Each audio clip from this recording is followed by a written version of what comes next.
പ്രശാന്തേട്ടാ, ഈ CPIയിലെ ബിനോയ് വിശ്വം ഒരു മുട്ടം പണി എരുന്ന് വാങ്ങിച്ചിരിക്കുകയാണ്. പുള്ളിക്കാരൻ സീനിയർ നേതാവാണ് ഞാനെന്ന് പറഞ്ഞുകൊണ്ട് CPMനെ ഒന്ന് വിമർശിച്ചതാണ്.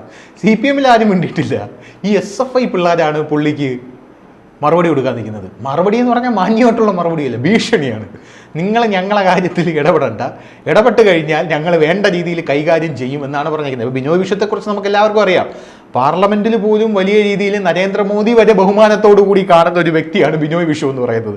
ആ ബിനോയ് വിശ്വത്തിനെ ഇത്തരത്തിൽ കൈകാര്യം ചെയ്യും SFI എന്ന് പറയുമ്പോൾ അത് എന്താണ് സൂചിപ്പിക്കുന്നത് എന്നുള്ളത് ഒന്നാമത്തെ ചോദ്യം. രണ്ടാമത്തെ ചോദ്യം എന്ന് പറഞ്ഞാൽ ബിനോയ് വിശ്വം പറഞ്ഞ കാര്യമാണ്. ബിനോയ് വിശ്വം പറഞ്ഞത് വളരെ സത്യമായിട്ടുള്ള കാര്യമാണ്. കാരണം നശിച്ചു പോവുകയാണ് ഈ പാർട്ടി എന്ന് പറയുന്നത്, CPM എന്ന് പറയുന്നത്. ഇനി നശിക്കാൻ ഇവിടെ ഒന്നുമില്ല എന്ന് പറയുന്നത് പോലെയാണ്. അത്തരത്തിലുള്ളൊരു പാർട്ടി അവർ നന്നായിക്കോട്ടെ എന്ന് പറയുക, കാരണം ഇവരുടെ ഘടകകക്ഷിയാണല്ലോ ഈ CPI എന്ന് പറയുന്നത്. നന്നായിക്കോട്ടെ എന്ന് വിചാരിച്ച് പുള്ളി ഒരു സഹി കെട്ടിട്ടായിരിക്കും ഒരു ഉപദേശം മുന്നിലോട്ട് വെച്ചത്. അപ്പോൾ ഇത്തരത്തിൽ പ്രതികരിക്കുന്നത് നല്ലതാണോ അവർ? അപ്പോൾ ധനുഷ് ചോദിച്ച ചോദ്യത്തിനുള്ള മറുപടി എന്ന് പറഞ്ഞാൽ, ധനുഷിൻ്റെ വീട്ടിലിപ്പം ഒരു ധനുഷുണ്ട്, ധനുഷിൻ്റെ അച്ഛനുണ്ട്, അല്ലെങ്കിൽ പെങ്ങളുണ്ട്, പെങ്ങളുടെ കൊച്ചുണ്ട്, എല്ലാവരും കൂടെ ഒരു വലിയ സമ്പന്നം. അപ്പോൾ ധനുഷ് ഒരു 100 കിലോ ഉണ്ട്, അച്ഛനൊരു എനിക്കുള്ള തടിയുണ്ട്, തൻ്റെ ഇടമുണ്ട്, എല്ലാവരും നിൽക്കും. അപ്പോൾ ഒരു അയലോകത്തുനിന്ന് ഒരുതം കയറി ഒന്ന് ഒരു കച്ചട ഉണ്ടാക്കുമോ? നേരം 1.5 വയസ്സുള്ള ഇറക്കം ചെന്നിട്ട് പറയാം പോടാ എൻ്റെ പാടില്ല. അപ്പം അതിൻ്റെ അർത്ഥം എന്തോ? ഒരു വിലയില്ല. അത്രയ്ക്കുള്ളതേ ഉള്ളൂ. CPI എന്ന് പറയുന്ന സ്ഥാപനം അത്രയ്ക്കുള്ളതേ ഉള്ളൂ CPMൻ്റെ കൺസെപ്റ്റിൽ. അത് ശരിയോ? ബിനോയ് വിശ്വം ഇപ്പോഴാണോ CPMൻ്റെ കുഴപ്പങ്ങൾ തിരിച്ചറിഞ്ഞത്? അതെ. എൻ്റെ കൂടെ നിങ്ങൾ സ്വന്തം സഹചാരിയായിട്ട് നടക്കും. ഇനി കുഴപ്പങ്ങളുള്ളപ്പോഴൊക്കെ നിങ്ങൾ യഥാർത്ഥ സുഹൃത്താണെങ്കിൽ പറയണം. അപ്പം എനിക്ക് കുഴപ്പങ്ങളുണ്ടെങ്കിലും എൻ്റെ ആനുകൂല്യവും ഞാൻ സമ്പുഷ്ടമായിട്ട് നല്ലൊരു ബിസിനസ്സുകാരനാണെന്ന് തന്നെ കരുതിക്കും. സമ്പുഷ്ടമായി നടക്കുമ്പോൾ അതിൻ്റെ ആനുകൂല്യം എല്ലാം പറ്റിയിട്ട് എൻ്റെ കുഴപ്പം കൊണ്ട് എൻ്റെ ബിസിനസ് തകർന്നു കഴിയുമ്പം നിങ്ങൾ മാറിയെന്ന് പറയുക, അവൻ ചെയ്ത ബിസിനസ് മൊത്തം പൊളിയായിരുന്നു, മറ്റായിരുന്നു പറഞ്ഞാൽ ഉള്ള ആനുകൂല്യം മൊത്തം CPMൻ്റെ കൂടെ നിന്ന് മേടിച്ചെടുത്തിട്ട് CPMന് ഒരു കുഴപ്പം വന്നപ്പം ശത്രുക്കളുടെ കൂടെ നിന്ന് സംസാരിക്കുന്നതാണോ പാർട്ടി? അല്ല, SFI ശരിയാണെന്നൊന്നും ഞാൻ പറയുന്നില്ല. SFI ശരിയല്ല. SFI ശരിയല്ലെങ്കിൽ SFI ശരിയാക്കണം. എനിക്ക് SFI ശരിയാണെന്നോ CPM ശരിയാണെന്നോ ഇല്ല. പക്ഷേ CPIയുടെ നിലപാട് എന്നും ഇങ്ങനെയാണ്. CPI എന്ന് പറയുന്ന സ്ഥാപനം കേരളത്തിൽ എവിടെ ഉണ്ട്? നിങ്ങൾ പരിശോധിക്കും. CPMൻ്റെ കൂടെ ഇത്തിളിൻ്റെ കൂട്ട് ഇത്തിളെന്ന് പറയുന്നൊരു സാധനമുണ്ട്, മരത്തെ നിങ്ങൾ കണ്ടിട്ടുണ്ടോ? ഇത്തിൽ കണ്ണി. അതിൻ്റെ ഒരു സ്വഭാവം എന്ന് പറഞ്ഞാൽ ഇത് മരത്തെ കയറും, അതിൻ്റെ കൂടെ ചേർന്നിരിക്കും, പൂവും കായും ഒക്കെ ഉണ്ടാക്കും, മറ്റവനാണ് ഭക്ഷണം ഉണ്ടാക്കുന്നത്, നിന്ന് അവസാനം ഈ മരം ഉണങ്ങുമ്പോൾ ഇവനും ഉണങ്ങും. ഇപ്പം ഇതാണ് CPI എന്ന് പറയുന്നത്. നിരീക്ഷണമാണ്. ബിനോയ് വിശ്വം വലിയ നേതാവൊന്നും ആവാൻ നോക്കിയാലേ ബിനോയ് വിശ്വം ആയിരിക്കും CPIയുടെ അവസാനത്തെ സെക്രട്ടറി എന്നാണ് എൻ്റെ ഒരു കൺസെപ്റ്റ്. പിന്നെ അത് നല്ല നേതാക്കന്മാരും ആൾക്കാർ അംഗീകരിക്കുന്ന നേതാക്കന്മാരും ഉണ്ടായിരുന്നു, അന്നും അണികളില്ലായിരുന്നു. കാരണം പണ്ട് കോൺഗ്രസിൻ്റെ കൂടെ ഭരിച്ച ഒരു സമയം ഉണ്ടായിരുന്നല്ലോ. അന്ന് റഷ്യൻ കമ്മ്യൂണിസ്റ്റ് പാർട്ടിയുടെ ഭാഗമായിട്ടാണ്. നമ്മൾ പറയാറില്ലേ, ഇന്ത്യയെ നിയന്ത്രിക്കുന്നത് പലപ്പോഴും അമേരിക്കയും റഷ്യയും പറയണം. അപ്പം അന്ന് നിയന്ത്രിച്ചിരുന്ന റഷ്യയുടെ ഒരു നിലപാടുകളൊക്കെ നമ്മുടെ ഇന്ദിരാഗാന്ധി അന്ന് ഭൂരിപക്ഷം ഇല്ലാതെ അദ്ദേഹത്തെ മുഖ്യമന്ത്രിയാക്കിയിട്ട് പോയി. ആ കൂടെ കിടന്നതിൻ്റെ ഒരു അസുഖം പിന്നെ തിരിച്ചു വന്ന് CPMൻ്റെ കൂടെ LDF ഒക്കെ ഉണ്ടാക്കി പോകുന്നത്. ഞാനീ പറയുന്നത് കേരളത്തിലുടനീളം 4 പാർലമെൻറ്റ് സീറ്റുണ്ട്. എത്ര കാലമായി പാർലമെൻറ്റ് സീറ്റ് ജയിക്കാൻ സാധിച്ചിട്ട്? MLA മാരുണ്ട് എല്ലായിടത്തും. എൻ്റെ എവിടത്തെയും CPIയുടെ MLA ഇപ്പോൾ CPM വിചാരിച്ചില്ലേ ജയിക്കുമോ? ഞാൻ ഒരു ഉദാഹരണം പറഞ്ഞു. ഞങ്ങളുടെ അടുത്തൊരു പഞ്ചായത്തുണ്ട്, നമ്മുടെ പഞ്ചായത്ത് തൊട്ടടുത്ത്, എൻ്റെ പഞ്ചായത്ത് തൊട്ടടുത്ത് പഞ്ചായത്ത്. എനിക്ക് അവിടെ ഉണ്ട് നേരത്തെ പാർട്ടി ചാർജ്. CPI എന്നും പ്രശ്നമാണ്, സീറ്റ് എത്ര കൊടുത്താലും തികയത്തില്ല. അവസാനം ഒരു പ്രാവശ്യം പാർട്ടിയായിട്ട് ആലോചിച്ചിട്ട് തീരുമാനിച്ചു ഇവർക്ക് ഇപ്രാവശ്യം മാറി നിന്ന് മത്സരിച്ചോളാൻ പറഞ്ഞു. 2 മത്സരം ഞാൻ കാണിച്ചു തരാമെന്നൊക്കെ പറഞ്ഞു. 4 സീറ്റ് കൊടുക്കാമെന്ന് പറഞ്ഞപ്പോൾ 12 സീറ്റ് 4 സീറ്റ് കൊടുക്കാൻ കുഴപ്പത്തില്ല, 6 വേണം, നിങ്ങൾ മാറി നിന്ന് മത്സരിച്ചാൽ പറഞ്ഞു. മാറി നിന്ന് മത്സരിച്ചു, മൊത്തം സീറ്റിലും തോറ്റു. നമ്മൾ പതിവിലും കവിഞ്ഞ് ഒരു 4 സീറ്റ് കൂടെ അധികം ജയിച്ചു. അവിടുന്ന് മനസ്സിലാക്കി എന്താണെന്നറിയോ? നമ്മൾ 4 സീറ്റ് കൊടുക്കും, ആ 4 സീറ്റും CPMകാരിൽ നിന്ന് ജയിപ്പിക്കും. ബാക്കിയുള്ള സീറ്റുകളിലെല്ലാം ഇവർക്ക് 10, 50, 75 വോട്ടുണ്ട്, ഇതെല്ലാം കോൺഗ്രസിന് കൊടുക്കുക, CPM കാൻഡിഡേറ്റിനെ തോൽപ്പിക്കുക. അപ്രാവശ്യം സ്വന്തം സ്ഥാനാർത്ഥിയെ നിർത്തിയത് കൊണ്ട് സ്വന്തം വോട്ട് പിടിക്കേണ്ടത് വന്നുകൊണ്ട് പല കോൺഗ്രസ് സ്ഥാനാർത്ഥികളും അവിടെ തോറ്റുപോയി. ഇതാണ് CPIയുടെ നിലപാട്. CPMൻ്റെ കൂടെ നിൽക്കുന്നതല്ലാതെ CPMനോട് യാതൊരു താല്പര്യമില്ല. പറഞ്ഞ മനസ്സിലാവുന്നു. അങ്ങോട്ട് എപ്പോഴും വാശം കിട്ടുമ്പോഴൊക്കെ CPM അതിൽ നിന്ന് വ്യത്യസ്തമായിട്ടുള്ളൊരു സെക്രട്ടറി എന്ന് പറഞ്ഞ കാരൻ്റെയും തന്നെയുള്ളൂ.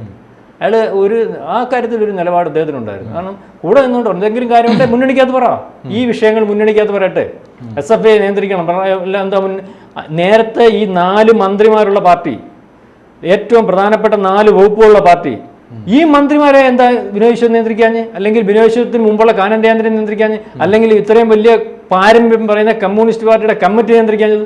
ഈ മന്ത്രിമാരെ പറ്റി ആർക്കെങ്കിലും അറിയോ? പണ്ട് ഈ ചന്ദ്രശേഖരൻ നായർ പറഞ്ഞ ഭക്ഷ്യവകുപ്പ് മന്ത്രി മുഖ്യമന്ത്രിക്കപ്പോൾ അറിയുമായിരുന്നു ഒരു കാലത്ത് CPI-യുടെ. അല്ലെങ്കിൽ മന്ത്രിമാരെ എല്ലാം ഇപ്പം 4 മന്ത്രിമാരുണ്ട്. ധനുഷ് ഒന്ന് പറയാം അവരുടെ പേര്, പറയാമോ? എന്താ അവരുടെ വകുപ്പ് എന്താ വൃത്തിയാക്കാത്ത?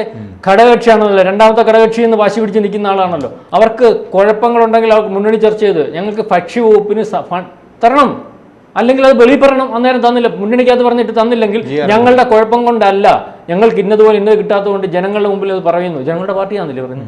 ഇപ്പം തോറ്റപ്പം എല്ലാവരുടെയും കൂടെ എന്നിട്ട് പാർട്ടി വിമർശിക്കുകയാണ്, അല്ലെങ്കിൽ SFI വിമർശിച്ച് തുടങ്ങി CPM-നെ വിമർശിച്ച് കുഴപ്പമാണ്. ഈ CPM-നകത്ത് കുഴപ്പങ്ങൾ പറ്റിയ ആദ്യം അടി കിട്ടാൻ പോകുന്ന പാർട്ടിയാണ് CPI. രണ്ടാമത് ഈ മാതിരി കൂടെ നിന്നിട്ട് ഞാൻ ഈ പറഞ്ഞതുപോലെ ആ പണി ഒരിക്കലും കാണിക്കുന്നത് ശരിയല്ല. ഞാൻ കാര്യം ചോദിക്കട്ടെ, അവിടെയും അത് സ്വാഭാവികമായിട്ടുള്ളൊരു കാര്യമല്ലേ? അതെ. അതായത് നിങ്ങൾ വിജയിക്കുമ്പോൾ, അതായത് CPM വിജയിക്കുമ്പോൾ CPI-ക്ക് നിങ്ങളെ വിമർശിക്കേണ്ട ആവശ്യമുണ്ടോ? ഇല്ല. CPM പരാജയപ്പെടുമ്പോൾ കൃത്യമായിട്ട് എന്തുകൊണ്ടാണ് പരാജയപ്പെട്ടത് എന്നുള്ള കാര്യം ചൂണ്ടിക്കാട്ടേണ്ട ബാധ്യത CPI-ക്ക് ഇല്ലേ? ചേട്ടൻ പറഞ്ഞതുപോലെ ഇത്തിൽ കണ്ണി ആയതുകൊണ്ട് തന്നെ ഇവരും കൂടെ നശിച്ചു പോകില്ല. അങ്ങനെ ഒരു കാര്യമായിട്ട് ധനുഷിന്റെ വീടിനകത്തൊരു പ്രശ്നം ഉണ്ടെങ്കിൽ, നിങ്ങളുടെ കുടുംബത്തിനകത്തൊരു പ്രശ്നം ഉണ്ടെങ്കിൽ കഥ അടച്ചിട്ട് അയലോക്കാരൻ കേൾക്കാതെ ഇറച്ചി. പക്ഷെ വേറൊരു കാര്യമുണ്ട്, CPM-ന് അകത്ത് തന്നെ പരസ്പരം അങ്ങോട്ടും ഇങ്ങോട്ടും അടികൂടുന്നത് പുറത്തറിയുന്നുണ്ടല്ലോ. CPM-ന് അകത്ത് അടികൂടുന്നത് പുറത്തറിയുന്നുണ്ടെന്ന് പറഞ്ഞാൽ നിങ്ങൾ ഏതെങ്കിലും CPM നേതാക്കന്മാരുടെ ഭാഗത്ത് നിന്ന് കണ്ടോ? റിപ്പോർട്ട് ചെയ്യുന്നത് ശരിയാവണമെന്നുണ്ടോ? CPI-യുടെ സംസ്ഥാന സെക്രട്ടറി ബിനോയ് വിശ്വം വാർത്താ സമ്മേളനം നടത്തുന്ന പോലെയാണോ ഓരോ ജില്ലയിലും? അല്ലെങ്കിൽ പിണറായി വിമർശിച്ചു പത്തനംതിട്ട ജില്ലയിൽ പറഞ്ഞിട്ടുണ്ടല്ലോ, കളപറിക്കുമെന്ന് പറയുന്നത് എന്താ കുഴപ്പം? കളപറിക്കുമെന്ന് അത് പറഞ്ഞല്ലോ, ആരുടെയും പേര് പറഞ്ഞോ? കളപറിക്കും ആ പാർട്ടി പറയുന്നതിന് കുഴപ്പമെന്താ? നിങ്ങൾ ഈ പറഞ്ഞതുപോലെ പിണറായി വിജയനെ എല്ലാവരും വിമർശിച്ചു. ഏതെങ്കിലും കമ്മിറ്റിയിലോ അല്ലെങ്കിൽ പാർട്ടിയുടെ ഉത്തരവാദിത്തപ്പെട്ടവരോ ഈ വിഷയം പറഞ്ഞിട്ടുണ്ടോ? നമ്മുടെ ചാനലുകൾ നമ്മൾക്ക് കിട്ടുന്ന അല്ലെങ്കിൽ രഹസ്യ വിവരങ്ങൾ അല്ലെങ്കിൽ ഇതുപോലുള്ള കാര്യങ്ങളെ മാധ്യമപ്രവർത്തകർ എവിടുന്ന് കിട്ടുന്നു? എനിക്കറിയാവുള്ള കിട്ടത്തില്ലെന്ന്. അല്ലല്ല, കൃത്യമായുള്ള വിവരം കിട്ടുന്നില്ല. അല്ല അത് അല്ലെങ്കിൽ ആ രീതിയിൽ ആരും പറഞ്ഞതായിട്ടല്ല, ഇങ്ങനെ സംഭവിക്കുന്നുണ്ട് അല്ലെങ്കിൽ ഇങ്ങനെ ചർച്ച വരുന്നുണ്ട്, അതിനകത്ത് കുഴപ്പമില്ല. ഞാനീ പറഞ്ഞത് ബിനോയ് വിശ്വം വിമർശിക്കട്ടെ. CPM-നകത്ത് കുഴപ്പങ്ങളുണ്ട്. ബിനോയ് വിശ്വം പറഞ്ഞ കുഴപ്പങ്ങളെല്ലാം CPM-നകത്തുണ്ട്. CPM-നകത്ത് പ്രീണനമുണ്ട്. ഇവര് പ്രീണിപ്പിക്കുന്നില്ലേ? ഏറ്റവും കൂടുതൽ മുസ്ലിം പ്രീണനം നടത്തിക്കൊണ്ടിരിക്കുന്ന പാർട്ടിയാണ് CPI. സംശയം എന്തോ? മാത്രമല്ല, ഇത്രയും പച്ചയായ കമ്മ്യൂണിസ്റ്റുകാരനായിട്ട് പൊതുജനത്തിനെ ബോധ്യപ്പെടുത്താൻ നടക്കുന്ന അദ്ദേഹത്തിനെ പറ്റി, അദ്ദേഹം സെക്രട്ടറി ആവുന്നതിന് അന്നോട്ട് അദ്ദേഹത്തിന്റെ കുടുംബ പശ്ചാത്തലത്തെ പറ്റി, അദ്ദേഹത്തിന്റെ മക്കൾ പഠിച്ചതിനെ പറ്റിയും വെളിയിൽ പോയി പഠിക്കുന്നതിനെ പറ്റിയെല്ലാം കണ്ടിട്ടില്ലേ? ഫേസ്ബുക്ക് പോസ്റ്റുകൾ കണ്ടിട്ടില്ലേ? അന്നേരം എന്താ അദ്ദേഹത്തിന്റെ ഈ കമ്മ്യൂണിസ്റ്റ് ബോധം ഉണർന്നില്ലേ? സ്വന്തം വീട്ടിൽ നിന്നല്ലേ ഇത് തുടങ്ങേണ്ടത്? അപ്പം ഞാനീ പറഞ്ഞ മറ്റൊന്നും കൊണ്ടുമല്ല, എന്ത് കാരണം കൊണ്ടേ ആയാലും CPM-നകത്ത് കുഴപ്പങ്ങളുണ്ട്. CPM-നെ ന്യായീകരിക്കാനും നമ്മളില്ല. SFI-ക്കകത്ത് കുഴപ്പങ്ങളുണ്ട്, DYFI-ക്കകത്ത് കുഴപ്പങ്ങളുണ്ട്. ഇപ്പോഴാണ് കണ്ടുപിടിച്ച നേതാക്കന്മാർക്ക് ലാളിത്യം ഇല്ലെന്ന്. പൊതുജനം കണ്ടുപിടിച്ച് കഴിഞ്ഞപ്പോഴാണ് അവർ കണ്ടുപിടിച്ചത്. മനസ്സിലായില്ലേ? അപ്പം നേതാക്കന്മാർക്ക് ലാളിത്യം ഉണ്ടായ പാർട്ടി കാണും, മര്യാദയ്ക്ക് ജനങ്ങൾക്ക് ഇഷ്ടപ്പെടുന്ന പോലെ ജനങ്ങളെ സമീപിച്ച പാർട്ടി കാണും, അല്ലെങ്കിൽ ആവശ്യമില്ലാത്ത പ്രീണനവും കമ്മ്യൂണിസ്റ്റ് പാർട്ടിയായിട്ട് മുന്നോട്ട് പോയ കമ്മ്യൂണിസ്റ്റ് പാർട്ടി കാണും. മുസ്ലിം ലീഗുമായിട്ട് വന്ന ഏതെങ്കിലും മുസ്ലിം ലീഗോ അങ്ങ് മാറിയാൽ മതി. ഈ കാര്യത്തിൽ ഒരു കാര്യം കൂടെ ഞാൻ ചോദിക്കാം, ബിനോയ് വിശ്വത്തിനെ മാറ്റി നിർത്താം.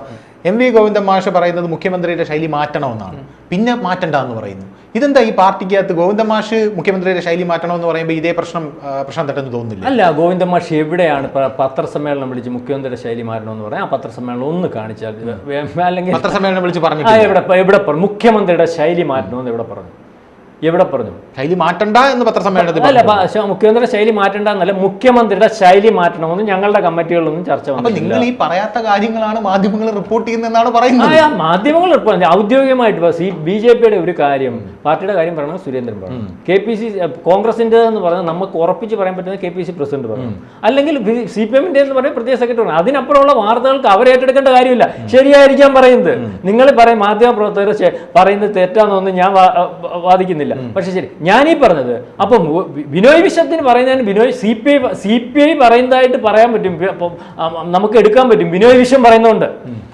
CPI-യുടെ സെക്രട്ടറി പറയുന്നതുകൊണ്ട് നമുക്ക് എടുക്കാൻ പറ്റും. ഞാൻ അതുകൊണ്ട് തന്നെയാണ് അതിന് മറുപടി പറയാൻ ഗോവിന്ദൻ പറഞ്ഞല്ലേ, പുള്ളി എന്താ പറഞ്ഞ ശ്രദ്ധിച്ചില്ല, വേറെ SFI-യുടെ യൂണിറ്റ് സെക്രട്ടറിയെ കൊണ്ട് മറുപടി പറയിച്ചു. അതിനകത്ത് എല്ലാം ഉണ്ട്. മനസ്സിലായി? ബിനോയ് വിശ്വം എന്ന് പറയുന്ന സെക്രട്ടറിക്ക് CPM അത്രയുള്ള ഒരു പരിഗണന കൊടുത്തിട്ടുള്ളൂ. അതാണ്.